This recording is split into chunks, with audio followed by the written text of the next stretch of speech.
తెలంగాణ రాష్ట్రంలో క్రీడాకారులను ప్రోత్సహించేందుకు ప్రభుత్వం ప్రత్యేక చర్యలు తీసుకుంటుందని మంత్రి సీతక్క తెలిపారు. ఈ మేరకు మహబూబాబాద్ జిల్లా పొగుళ్లపల్లి గ్రామంలో ఏకలవ్య మోడల్ రెసిడెన్షియల్ పాఠశాలలో నిర్వహిస్తున్న రాష్ట్ర స్థాయి క్రీడల ముగింపు కార్యక్రమంలో జిల్లా ఎస్పీ సుధీర్ రామ్నాథ్తో కలిసి సీతక్క పాల్గొన్నారు.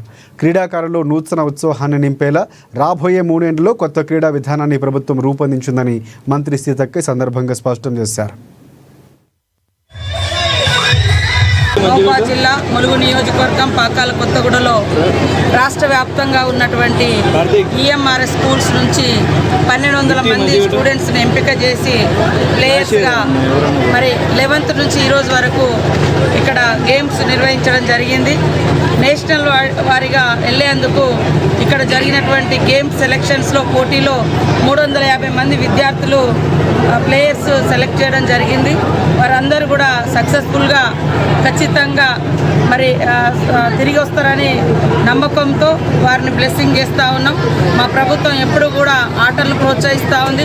ముఖ్యమంత్రి గారు రేవంత్ రెడ్డి గారు ప్రధానంగా ఆటల పట్ల చాలా మక్కువ. వారు గెలిచిన మా గవర్నమెంట్ వచ్చిన వెంటనే గచ్చిబౌలిలో ఉన్నటువంటి స్టేడియాన్ని కూడా అద్భుతంగా ఆధునీకరించి ఎప్పటికప్పుడు క్రీడలు నిర్వహించే విధమైనటువంటి ప్లేస్ను కూడా తయారు చేయడం జరిగింది. గత ప్రభుత్వంలో నిర్లక్ష్యం చేయబడినటువంటి మరి ప్లేయర్స్ కూడా క్రీడాకారులను కూడా పిలిచి సన్మానం చేసి వాళ్లకు ఇంటి జాగాలు ఇచ్చి పారితోషికాలు ఇచ్చి వాళ్ళను కూడా ప్రోత్సహించడం జరుగుతూ ఉంది. కాబట్టి ఈరోజు ఏకలవ్య స్కూల్లో ఈరోజు నిర్వహించుకోవడం చాలా సంతోషం, శుభదినం. మా పిల్లలందరూ కూడా దేహదారుఢ్యంతో ఖచ్చితంగా సక్సెస్ఫుల్గా తిరిగి వస్తారని ఆశిస్తాం. ఇక నైపుణ్యాన్ని గుర్తించి గేమ్స్ నిర్వహించడంతో పాటు గేమ్స్ కావాల్సినటువంటి మరి ఎకనామికల్ సపోర్ట్ కూడా చేస్తూ ఉన్నాం.